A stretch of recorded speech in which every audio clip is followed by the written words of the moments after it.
How to use the extra steps properly. Step 1, place the bag on a flat surface. Step 2, check the bag to make sure there's no tears, cuts, or any other signs of tampering. Step 3, place the customer receipt into the small compartment.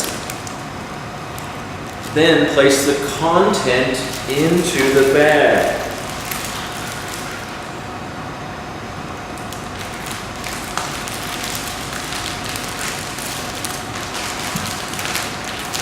Okay? All right. Step 4. Lift the tape and remove the green release liner and expose the adhesive.